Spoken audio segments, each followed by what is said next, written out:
Yuk.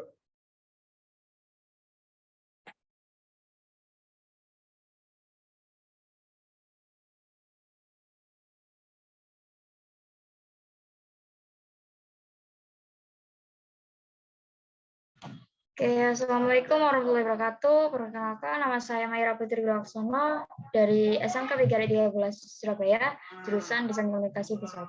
Di sini saya sebagai moderator, ya, dan hari ini membawakan tema kebudayaan lokal.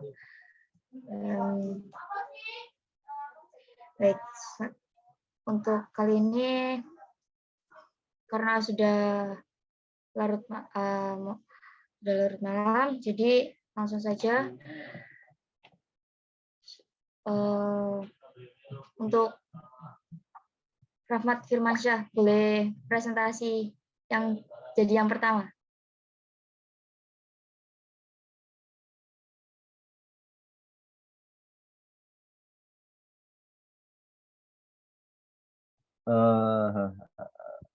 Baik, Mbak Maira, terima kasih telah menunjuk saya sebagai yang pertama untuk melakukan presentasi. Izin share screen, Mbak Maira.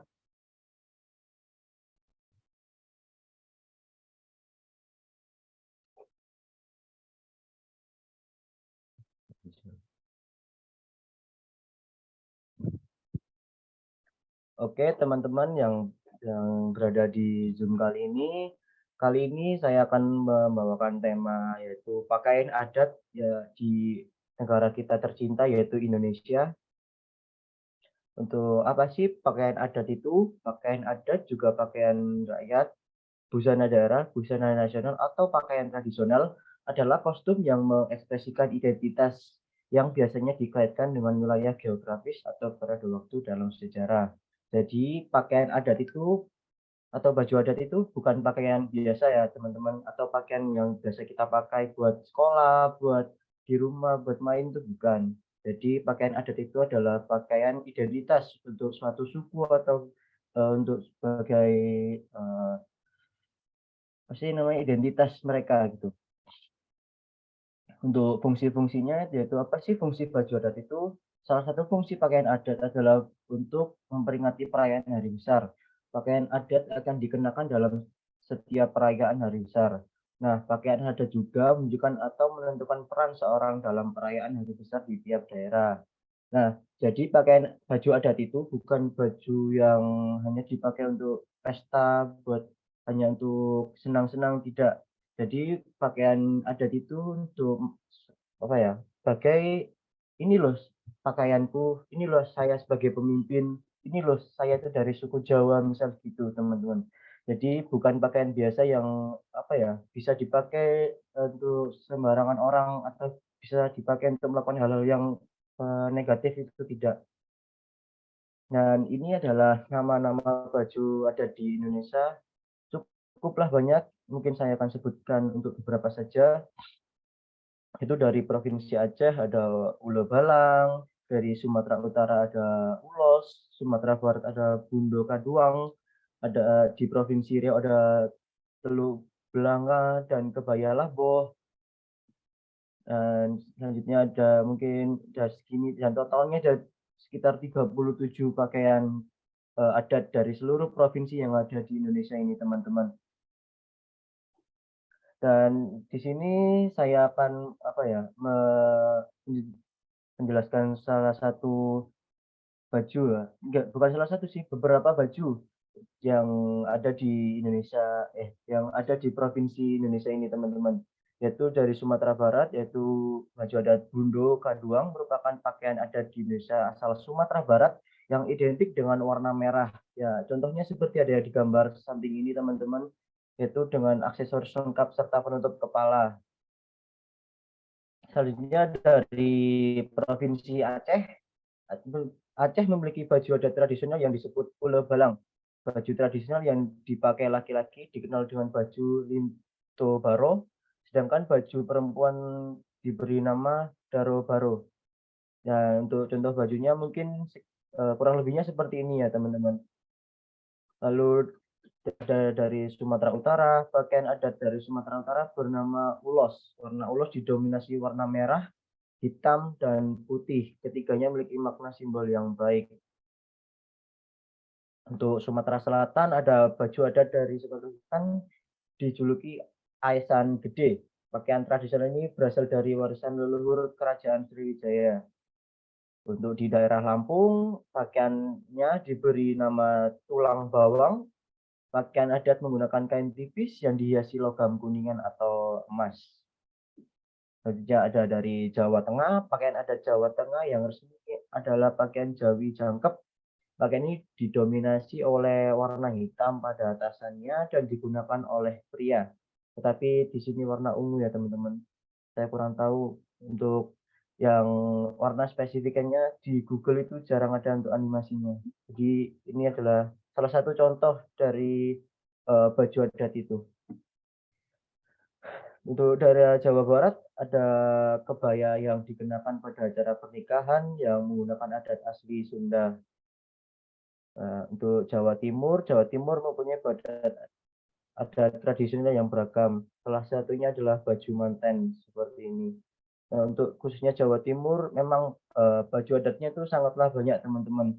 Karena saya juga berasal dari Jawa Timur, jadi saya seringnya melihat baju manten ini.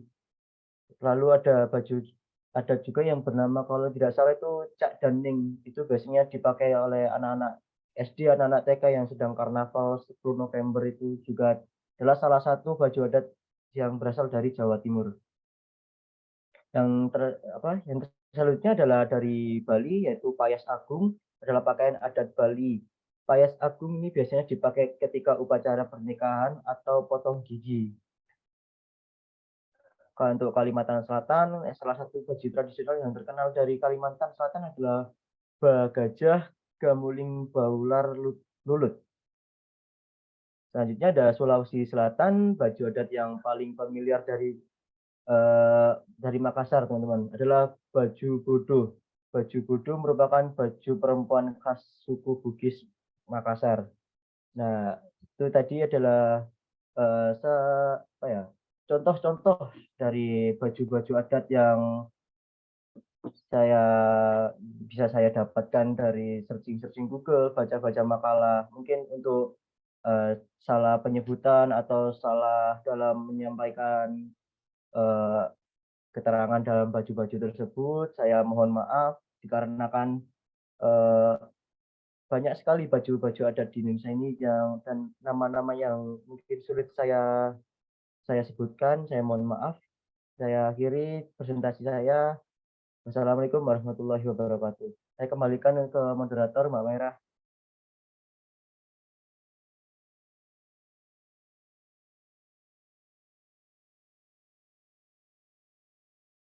Oke, terima kasih untuk Mas Firman. Ini mau sedikit tanya, ada pertanyaan. Kan semisal baju adat kan banyak ragamnya, dari Indonesia itu juga banyak sih. Kalau semisal teman saya punya hajat, terus kayak collab bajunya itu misalnya dari Jawa sama Kalimantan, terus itu di collab tuh boleh nggak dari adatnya?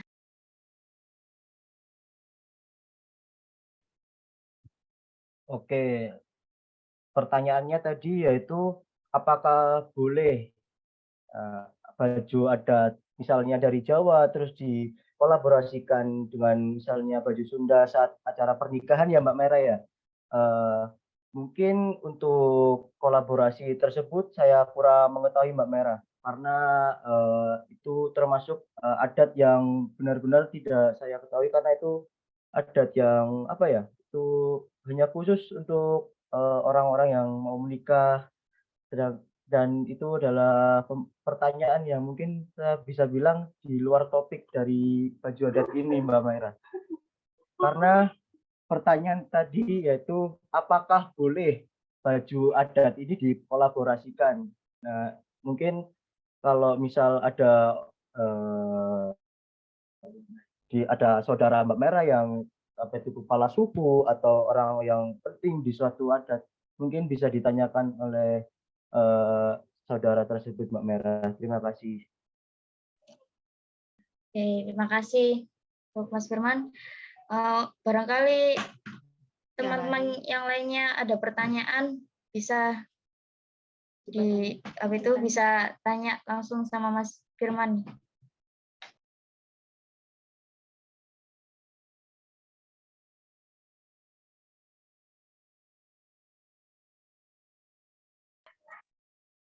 Jelas, Kak.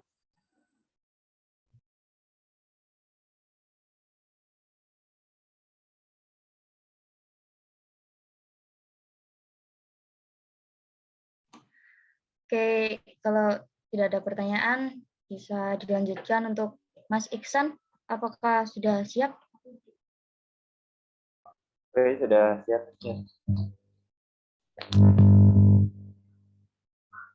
Izin share screen.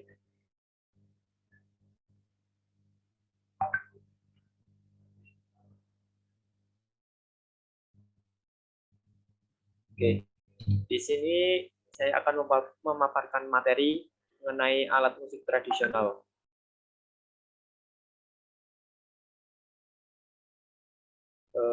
Alat musik tradisional, definisi alat musik tradisional yaitu segala benda yang bisa digunakan untuk menciptakan nada dan irama. Tentunya agar nada dan irama terdengar indah, maka alat musik dibuat dengan pengaturan-pengaturan tertentu. Alat musik tradisional tentu hadir bukan tanpa arti. Ada tujuan mulia dalam proses pembentukannya, yaitu menjadi alat pemersatu bangsa melalui seni. Selaras dengan proses penciptaan suara yang harmonis, inilah yang membedakan antara alat musik dengan benda non-alat musik. Melalui definisi tersebut dapat disimpulkan bahwa alat musik tradisional identik dengan kelompok suku atau kebudayaan masyarakat tertentu. Fungsi dan kegunaan alat musik tradisional. 1. Perantara komunikasi. 2. Media upacara dan budaya. 3. Hiburan masyarakat. 4. Pengiring tarian tradisional maupun modern. Yang akan saya bahas kali ini yaitu alat musik kecapi. Definisi singkat dari alat musik kecapi yaitu dikutip dari buku Kearifan Lokal dan Kajian Etnis di Kalimantan Barat, karya Iwan Ramadan, menyebutkan kecapi adalah salah satu alat musik petik tradisional suku Bugis. Dari sejarahnya, kecapi ditemukan atau diciptakan oleh seorang pelaut. Eksistensi kecapi pertama kali diketahui dalam sebuah kunjungan kenegaraan menurut jurnalis analisis studi perbandingan sejarah alat musik kecapi di Indonesia dan Guisheng di Tiongkok. Karyanita Budi Hermawan dan Ong Peter Leonardo yang diterbitkan Universitas Widyakartika. Keberadaan kecapi pertama kali terlihat pada saat penjemputan Presiden kedua RI Soeharto pada tahun 1969 di ujung Pandang, Makassar.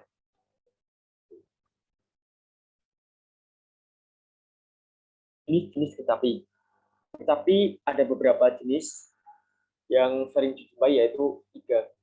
Kecapi tali 2, kecapi tali 3, dan kecapi rinci. Kecapi tali 2 yaitu juga disebut kecapi dasar atau kecapi induk. Pada nada dasar kecapi Dayak Kalimantan Tengah adalah la, do, re, mi, sol, la. Sementara itu di Sunda kecapi induk ini disebut kecapi indung atau kecapi ibu. Kecapi indung ini selalu berperan sebagai pemberi arah untuk permainan kecapi rinci maupun permainan sulit. 2. Kecapi tali 3. Kecapi tali 3 sering disebut sebagai kecapi anak untuk pengiring dari kecapi tali 2 atau kecapi induk. Di Kalimantan Tengah, bentuk kecapi ini memiliki bentuk menyerupai burung enggangga, burung yang dianggap sakral oleh masyarakat Dayak. 3. Kecapi rinci. Dalam situs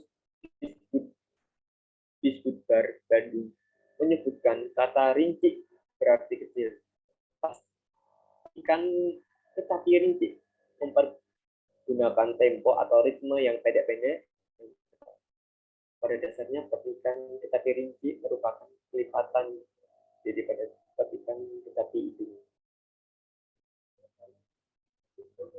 Bentuk kecapi yang saya paparkan kali ini ada dua bentuk kecapi, yaitu satu kecapi perahu dan dua kecapi sitar. Dapat dilihat gambarnya dengan jelas. Jelas, Kak?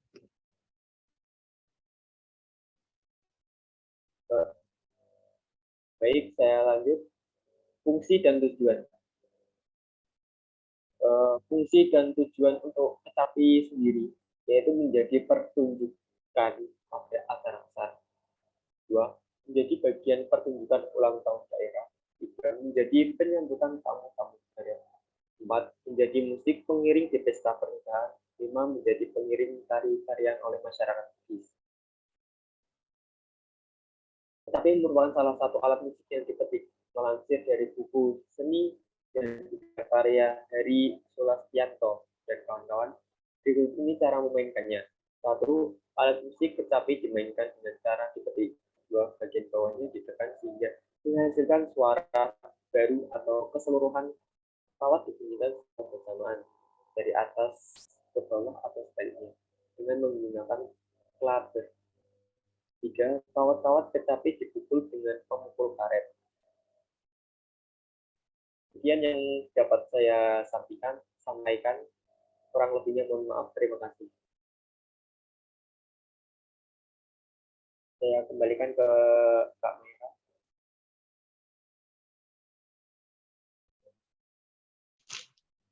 Oke, terima kasih untuk Mas Iksan tentang presentasi alat musik ya.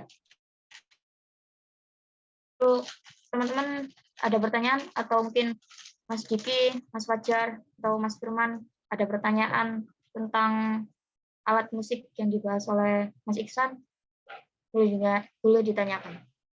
Ya, Mas Iksan, gini Mas, kecapi ini banyak digunakan dalam acara besar saja seperti festival tahunan, festival daerah, atau bisa digunakan untuk hanya sekedar apa namanya ya hiburan-hiburan biasa, hibur-hiburan di pinggir jalan atau gimana? Apakah ada ketentuan khususnya untuk hal itu, Mas?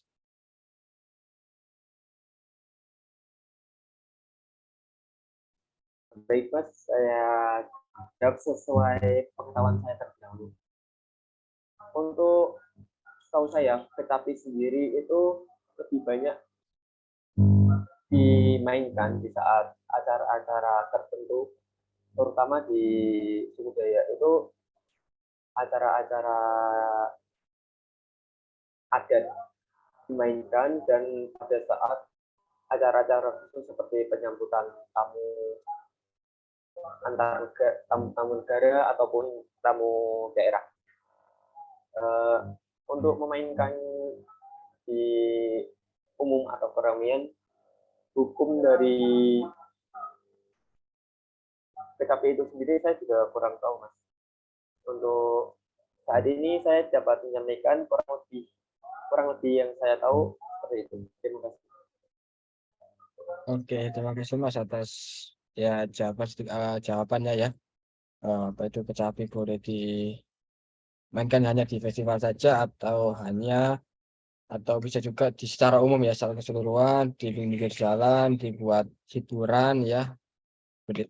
Misalnya ini kayak angklung ya, kayak angklung sekarang ini banyak digunakan di tepi-tepi jalan untuk sebagai media hiburan agar untuk mengikat daya tarik orang. Sepertinya yang ada di Malioboro itu di Jogja itu ya, ada salah satu komunitas angklung ya, itu untuk mengikat atau memikat daya tarik pengunjung itu memainkan alat musik angklung dan lagunya itu serba modern. Nah, seperti itu mungkin itu seperti itu. Oke, terima kasih Mas Iksan.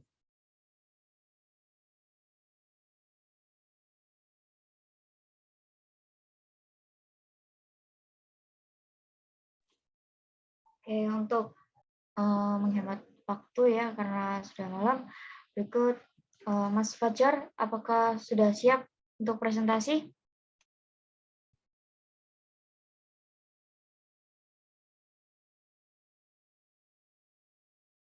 Mungkin enggak.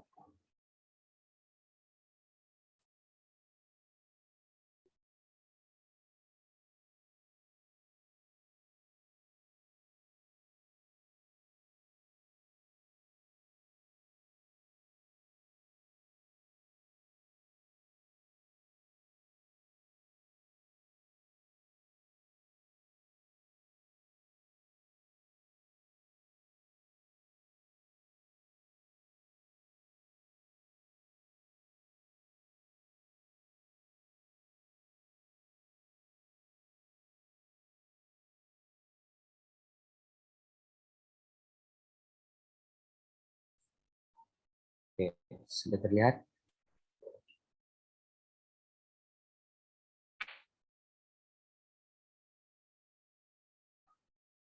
Oke, pada kesempatan kali ini saya akan presentasikan senjata tradisional yang ada di berbagai provinsi Indonesia. Enggak semua sih, saya ambil beberapa aja.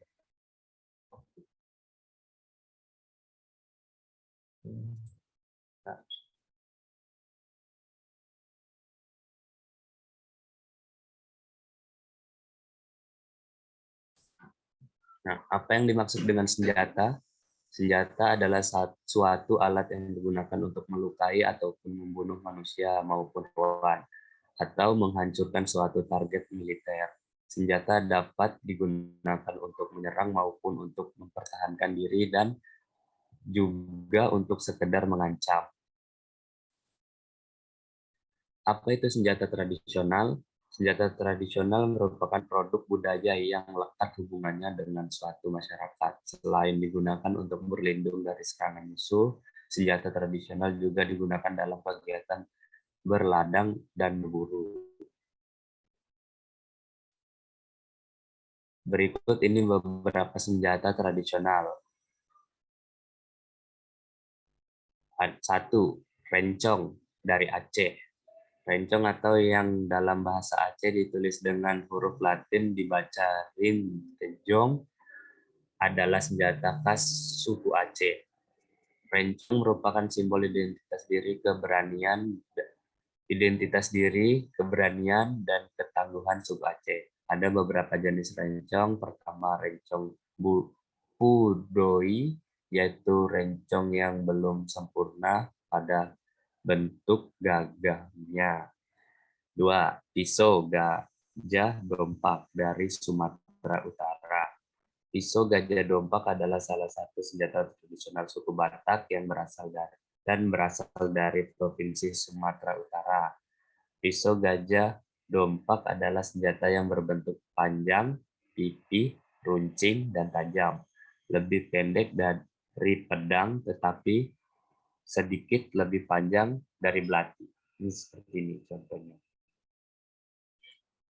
3. Karambit dari Sumatera Barat.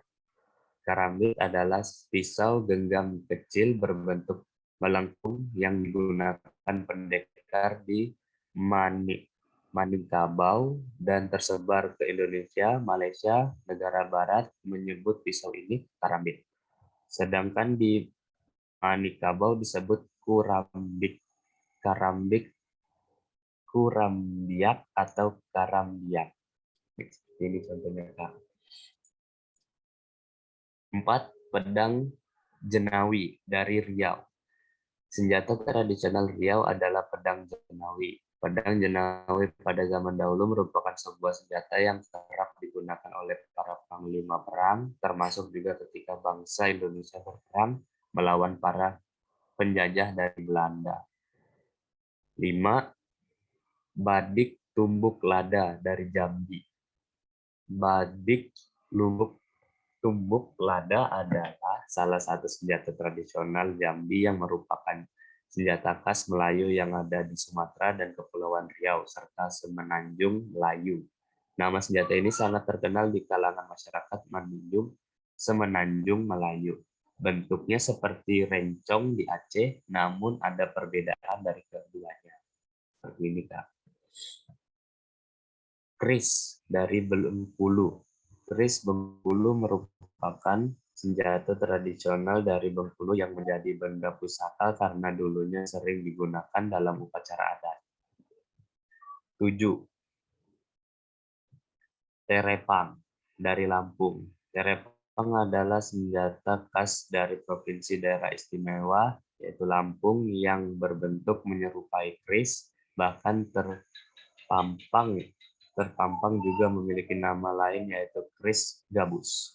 Dulu terampang digunakan oleh para bangsawan untuk pertahanan diri dari serangan musuh.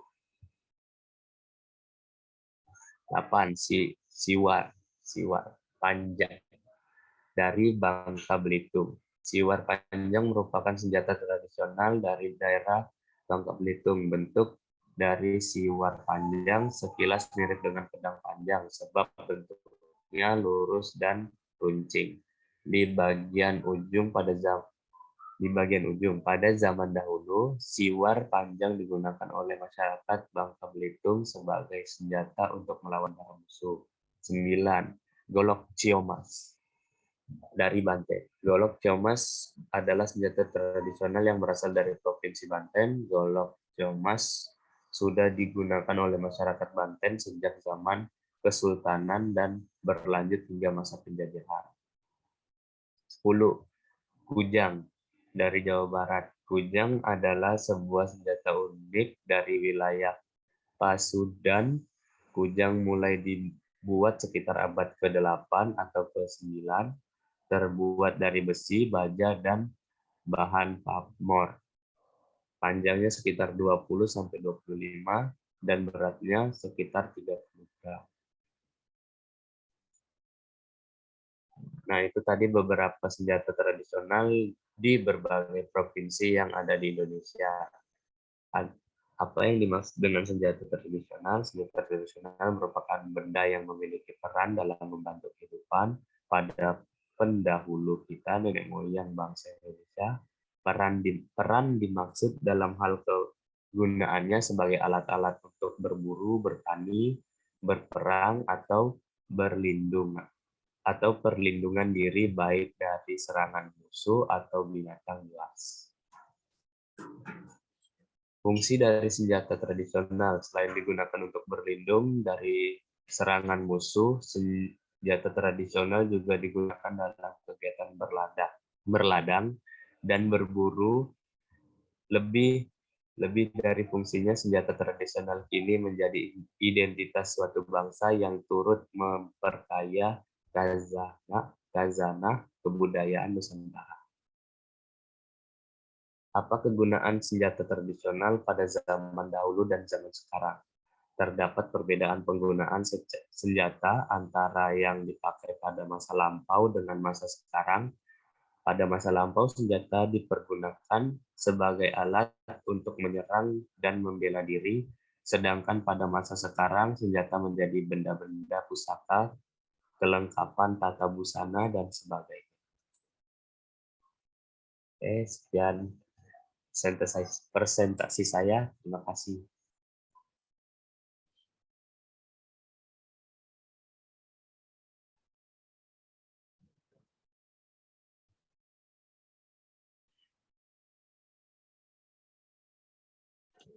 Oke, terima kasih Mas Fajar sudah mempresentasikan tentang senjata tradisional ya. Mungkin Mas Diki atau Mas Iksan atau Mas Firman ada pertanyaan buat Mas Fajar? Boleh ditanyakan.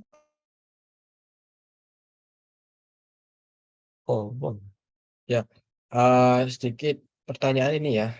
Mungkin saat ini senjata tradisional itu sebagai apa namanya ya hiasan gitu ya kan, pakaian adat kan selalu di sampingnya itu pasti ada senjata adat juga ya, misalnya ini kan di Jawa Timur kan itu kan ada suatu busana adat yang menggunakan juga apa namanya senjata tradisional seperti keris gitu kan. Keris itu kan bisa di Jawa Barat, Jawa Timur juga keris ya gitu.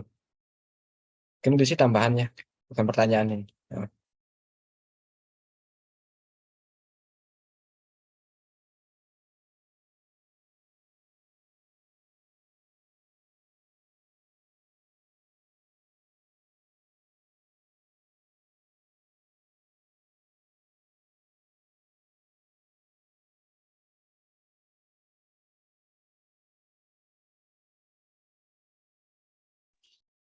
Kalau memang tidak ada pertanyaan atau tambahan lainnya, boleh dilanjutkan untuk Mas Diki presentasi selanjutnya. Oke, izin share screen ya, Mbak Moderator, Mbak Maira.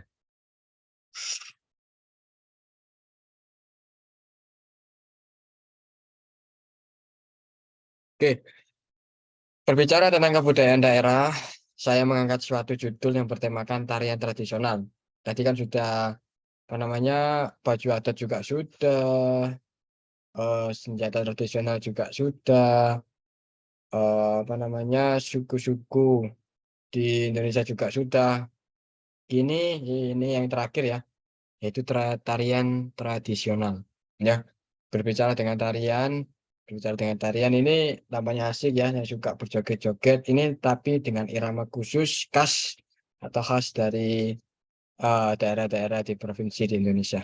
Ya, ini yang akan saya angkat tarian tradisional. Ya, nanti ini saya akan mengangkat salah satu tarian khas di Jawa Timur yang saat ini ya mulai dikembangkan hingga setelah didaftarkan di UNESCO.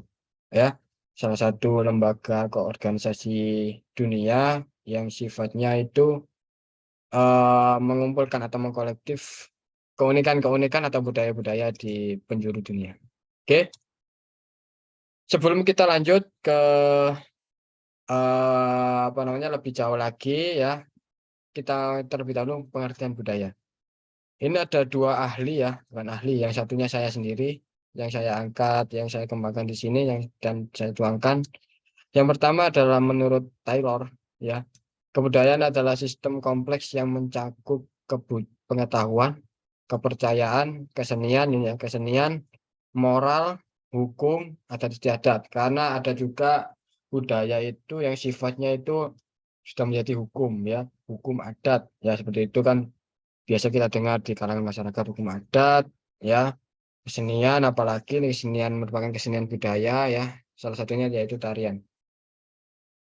Dan didapatkan oleh manusia sebagai anggota masyarakat. Nah ini masyarakat yang sebagai apa namanya mengembangkannya, ya, mengenalkannya, memperkenalkan di masyarakat luas, khususnya di daerah-daerah lain di luar Indonesia. Itu menurut salah satu ahli di bidang kebudayaan. Lalu dari segi saya ya, dari perspektif saya sendiri, budaya merupakan cara hidup berkembang serta dimiliki bersama oleh kelompok orang. Itu maksudnya itu budaya itu seperti rutinitas, ya. Budaya itu seperti rutinitas. Misalnya ini ya, apa namanya budaya jikalau ya banyak berkembang di masyarakat kita. Contohnya kalau orang melahirkan ya, orang hamil itu kan di Jawa kan banyak adatnya ya, yang saat ini mulai dikembangkan terus menerus, tidak tergerus oleh zaman. Oke, budaya terbentuk dari unsur yang rumit, termasuk sistem agama, politik, adat istiadat, perkakas, bahasa, bangunan serta pakaian. Ya, karena sini juga termasuk dalam uh, apa kesulitan yang banyak dilakukan di tarian tradisional khususnya dalam bidang budaya ini. Itu merupakan pengertian dari budaya sendiri sebelum kita masuk ke slide berikutnya. Sini ada beberapa unsur budaya itu sendiri. Yang pertama adalah bahasa daerah. Itu merupakan salah satu kebudayaan di daerah masing-masing ya. Ada bahasa Jawa, ada bahasa ini ya. Itu merupakan salah satu unsur daripada budaya. Kenapa? Karena budaya harus mencakup unsur-unsur yang tertentu ya. Yang kedua ada sistem peralatan atau teknologi seperti senjata tradisional tadi, itu merupakan salah satunya masuk ke dalam sistem peralatan atau teknologi. Oke. Yang selanjutnya yaitu sistem mata pencaharian. Sistem mata pencaharian ini juga termasuk atau tergolong dalam salah satu unsur kebudayaan. Di nama berikutnya ada sistem pengetahuan, disusul juga dengan sistem kekerabatan dan organisasi sosial, sistem religi, dan yang terakhir adalah kesenian. Ya, sistem religi ini juga berpatokan dengan unsur budaya, sistem kesenian pun juga berpatokan dengan unsur-unsur budaya. khususnya ini budaya lokal ya, kita karena ini membahas tentang budaya lokal. Selanjutnya tarian di Jawa Timur. Saya pilih tema tarian di Jawa Timur ya. Yang pertama adalah tarian reog yang berasal dari Ponorogo ya. Bisa dilihat gambarnya ini sudah saya buat animasinya ya. Sebelah kiri ini ya reog Ponorogo seperti gambar merak dan juga singa yang disatukan. Yang kedua tari gandrung. Tari gandrung ini istilahnya itu kayak apa ya? Kayak tarian yang temanya itu satu sama lain saling suka ya, menceritakan apa namanya soal percintaan ya. Tetapi ini dituangkan di dalam bentuk tarian ya. Betapa menariknya itu tarian gandrung. Yang ketiga tari tengul ya. Selanjutnya ada tari topeng, Malangan tari topeng. Jadi penarinya itu menggunakan topeng. Ini berasal dari daerah Malang ya, khususnya Malang ini sudah banyak tari topeng yang penarinya itu menggunakan topeng seperti itu. Terakhir ada tari jaranan buto, ini seperti tarian reog ya, tari jaranan ya, jatilan itu yang ada di Ponorogo sana. Itu menarik itu ya, dan salah satunya sudah masuk ke UNESCO. Nah ini kita masuk ke topik yang utama, tari remo. Ini ya, inilah tarian yang saya angkat. Menurut sejarah ya, pasti dong tari remo itu tidak terlepas dari sejarah. Berasal dari sebuah desa di Jombang, ya pasti di Jawa Timur, yaitu Desa Congong, Kecamatan Diwak. Tarian ini diciptakan oleh para seniman jalanan pada masa lalu dengan mengusung tema atau cerita Pangeran Gagah dan Berani. Ya, bila kita tahu tari remo itu seperti apa, pasti diperankan oleh kalau pria itu pria yang gagah ya, karena mencerminkan seorang pangeran yang gagah dan berani. Itu. Berdasarkan perkembangan sejarah tari remo, dulunya tari remo merupakan seni tari yang digunakan sebagai pembuka ya, sebagai pembuka artinya sebagai salah satu simbol atau simbolis suatu acara, misalnya ada penyambutan kepala daerah dari luar provinsi Jawa Timur atau ada acara-acara ya, pasti pembukanya tidak afdol kalau tidak dibuka dengan acara tari remo ini. Seperti itu. Namun seiring berjalannya waktu, seiring bertambahnya tahun, ya fungsi dari tari remo pun mulai beralih dari pembuka pertunjukan ludruk. Nah, tari ludruk itu sebuah kesenian yang sifatnya itu drama. Misalnya drama yang bercerita tentang cerita-cerita rakyat yang berkembang di daerah Jawa Timur. Menjadi tarian penyambutan tamu, khususnya tamu-tamu kenegaraan ya, yang sudah saya mention tadi, ya, yang sudah saya paparkan tadi, bahwa tari remo ini kebanyakan digunakan dalam proses penyambutan tamu ataupun orang-orang yang penting ya, festival-festival adat. Itu tari remo, gambaran umumnya seperti itu, fungsinya seperti apa, sejarahnya seperti apa, ditemukan oleh siapa, dan di desa apa mulai digambarkan seperti itu. Gerakan tari remo. Gerakan tari remo ini cukup khas ya, berbeda dengan gerakan yang lainnya. Gerakan gedruk atau gerakan menghentakkan kaki memiliki makna yaitu simbol kesadaran manusia atas kehidupan yang ia jalankan di muka bumi ini. Ini penuh makna. Hanya sebatas kaki yang digedrukkan di tanah atau di atas bumi ini sudah menjadi salah satu apa namanya simbolis dari suatu bahwa kehidupan yang ia jalankan di muka bumi itu harus terarah dan harus sesuai ketentuan adat.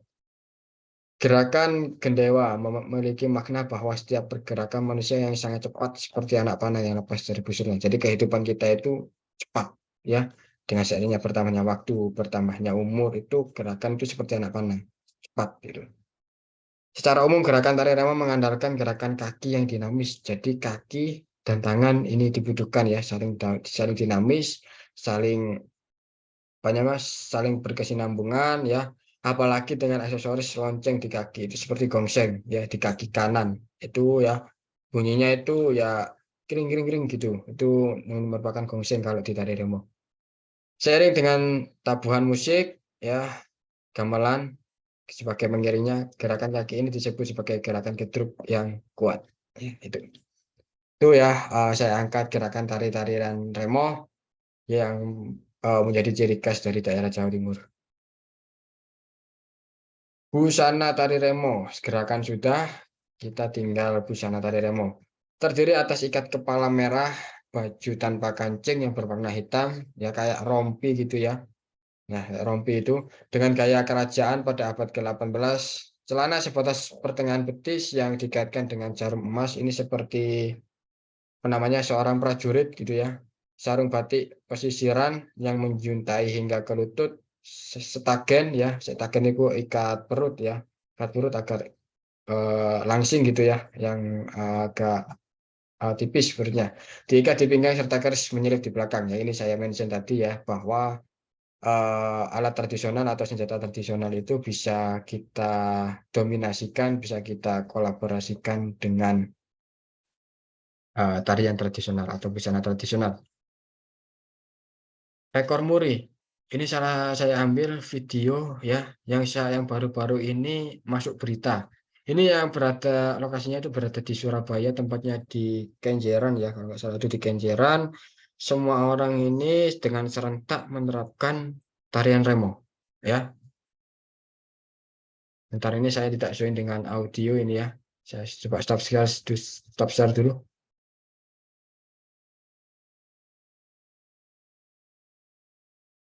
Ini saya putar ya. Beginilah momen saat tari remo massal digelar di Surabaya. Tarian ini mampu membuat kota Surabaya mendapatkan rekor muri dunia. Pasalnya, sebanyak 65.946 pelajar Nah itu 6.000 sekian pelajar yang mengikuti tarian ini di jembatan ini, jembatan penghubung ya.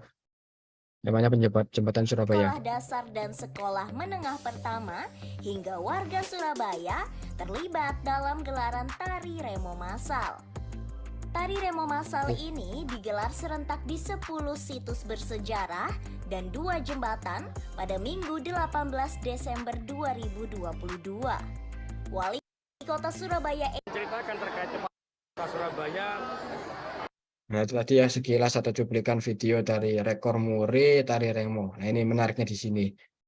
Ya begini nih, tarian itu harus dipecahkan ya, rekor murinya harus dicanangkan semua siswa-siswi baik dari SD hingga SMK itu harus bahu-membahu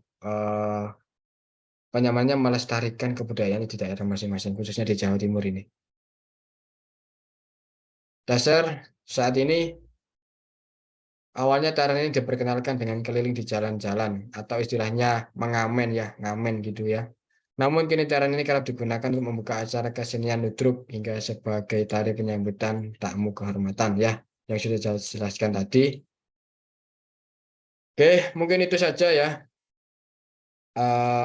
Sedikit ulasan atau sedikit pemaparan terkait dengan tarian-tarian tradisional, khususnya tari remo yang berada di daerah Jawa Timur. Oke, terima kasih ya semuanya, matur nuwun.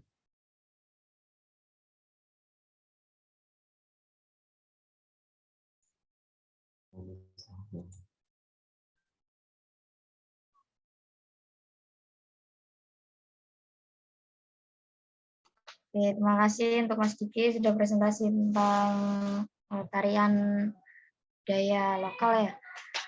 Untuk teman-teman lainnya apa ada pertanyaan atau tambahan buat Mas Diki?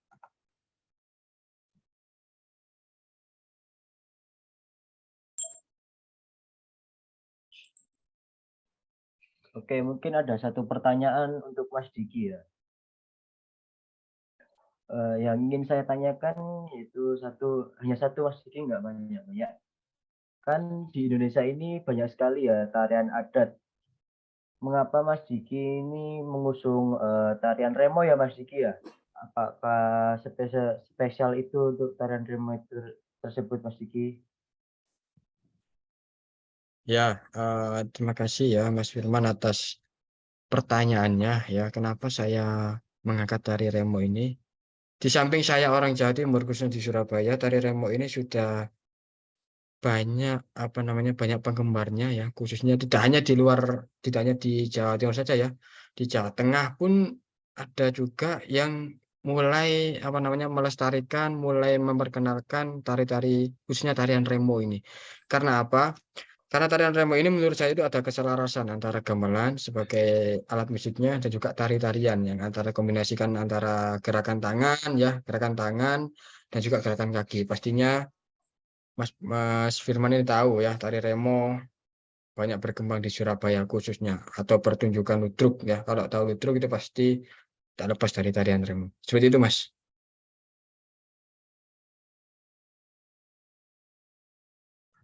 Baik Mas Diki, terima kasih atas jawabannya.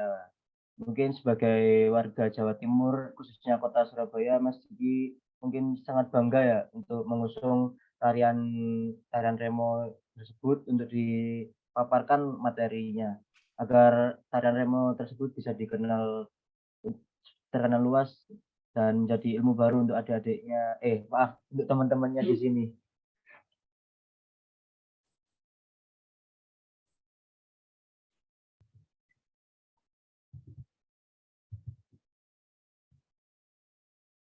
Ya, mungkin itu aja, Mbak, presentasi kali ini.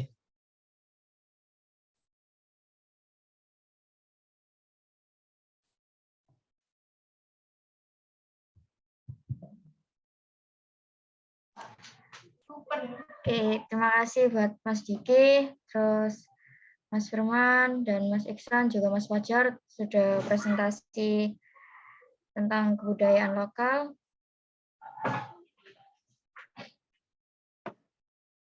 Karena ini juga sudah larut malam, maka saya demikian presentasi dari semua tim 1. Saya sebagai moderator pamit undur diri. Mohon maaf atas kesalahan yang disengaja atau tidak disengaja, dan terima kasih perhatiannya.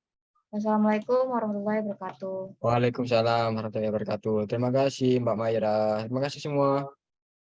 Waalaikumsalam warahmatullahi wabarakatuh. Ya, Terima kasih sama-sama. Mbak Maira sebagai moderator yang telah memimpin Zoom ini.